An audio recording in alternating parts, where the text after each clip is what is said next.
பதிவு யாருக்குன்னா, புதுசாக விவசாயத்துக்குள்ளே வர நினைக்கிற இளைஞர்களுக்கும், இல்லை புதுசாக நான் நிலம் வாங்கி விவசாயத்துக்கு வரப்போகிறேன் அப்படிங்கிறவங்களுக்கான பதிவு இது. இப்போ டெல்டா பகுதிகளில் புதுசாக விவசாயம் பண்ண போகிறேன் நான் இப்போ தான் வரேன் அப்படிங்கிறவங்க முடிஞ்ச அளவுக்கு மேற்கு, அதாவது வெஸ்ட் சைடாக வந்துட்டு லேண்டை வாங்குங்க.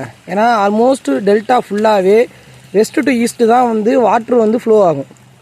அப்போ வந்து வெஸ்ட்டு தான் ஃபஸ்ட்டு. இப்போ நீங்கள் பார்த்தீங்கன்னா இந்த வீடியோலேயே பார்த்தீங்கன்னா தெரியும் உங்களுக்கு. இப்போ வந்து பார்த்தீங்கன்னா அந்த சைடெலாம் பச்சையாக இருக்கும், அந்த சைடில் ஓரளவுக்கு தண்ணி வடிய ஆரம்பிச்சிருச்சு, பிரச்சனை இல்லை. மழை பெஞ்சாலும் இருக்கும், அப்படியே எந்த பிரச்சனையும் வராது. அதெல்லாம் வெஸ்ட்டு சைடு. அப்படியே ஈஸ்ட் சைடு பார்த்தீங்கன்னா உங்களுக்கு தெரியும் எல்லாமே தண்ணி உள்ளே போயிடுச்சு. இது வயலா இல்லை குளமா அப்படிங்கிறதே யாருக்கும் தெரியாது. இதை பாருங்கள், வாய்க்காலும் வரப்பும் ஒன்றாக ஆரம்பிச்சிருச்சு.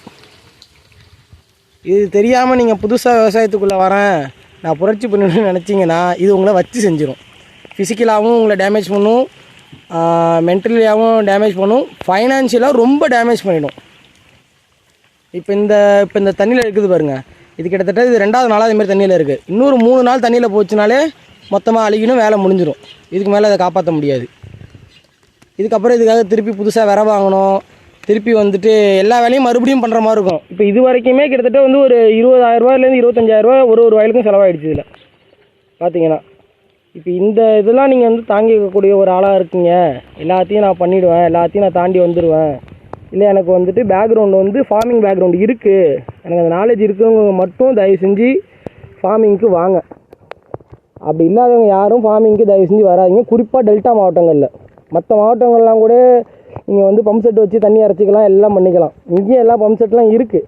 இருந்தாலும் இந்த மழை காலம் இந்த மாதிரி டயத்தில் வந்துட்டு எப்படி சொல்கிறது, ஒரு ஓல்டு பீப்புள்ஸ் தான் மட்டும் இங்கே சர்வே பண்ணுவாங்க. பழைய விவசாயிங்க இருக்காங்களா, அவங்களுக்கு தெரியும் இது வந்து எப்படி தப்பிச்சு வரதுங்கிறது. அதனால் விவசாயத்துக்குள்ளே வாங்க, வராமலாம் இருக்காதிங்க. ஆனால் இந்த விஷயத்தெல்லாம் தெரிஞ்சுக்கிட்டு உள்ளே வாங்க.